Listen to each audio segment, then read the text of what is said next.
Telangana Hyderabad state పేరుతో ఉన్ననాడు ప్రజలు వద్దంటుంటే కూడా బలవంతంగా తెలంగాణను ఆంధ్రాతో కలిపిన వాళ్ళే. ఏందా బాబు, ఏందా పని లేదా? రెడ్డి ఎవరెవరు పోండి, మీకేం పని లేదావా? ఈ 10 మంది కాదు కదా, సభ అంతా ఉంది కదా, ఉండండి, కాముకుండండి, డిస్టర్బ్ చేయదు మీరు. అట్లా బలవంతంగా ఆనాడు ఆంధ్రలో విలీనం చేసింది కాంగ్రెస్ పార్టీ, జవహర్లాల్ నెహ్రూ.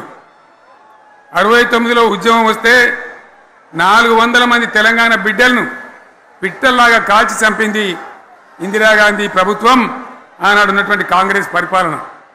మళ్ళీ 2001 నుంచి మనం విజృంభిస్తే నంగనాచిలాగా ఇదే కాంగ్రెస్ వచ్చి మన బలాన్ని, మన ఊపును చూసి పొత్తు పెట్టుకొని తెలంగాణ ఇస్తామని నమ్మబలికి మనతో పొత్తు పెట్టుకున్నది కూడా మీరు చూసినారు. మళ్ళా ఎగ్గొట్టే ప్రయత్నం చేసినారు, 14 ఏళ్ళు ఏడిపించినారు. అది మీ అందరికి తెలుసు. వాళ్ళు ఎట్టెట్లా చేస్తూ ఉంటే వాళ్ళ మోసాన్ని కప్పేయడానికి నేను ఇదే జయశంకర్ సార్ కలిసి 36 పార్టీలతోని సమ్మతి లేఖలు తెచ్చినాం. దేశ రాజకీయ వ్యవస్థను మొత్తం ఒప్పించినాం, కాంగ్రెస్ మెడలు వంచినాం.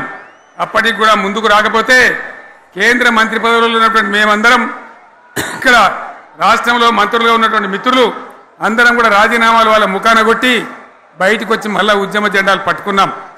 ఆ తర్వాత కూడా కదిలిసి రాకపోతే నేను ప్రాణాలకు తెగించి చివరికి ఆమరణ దీక్షకు కొనుక్కున్న సంగతి కూడా మీకు తెలుసు.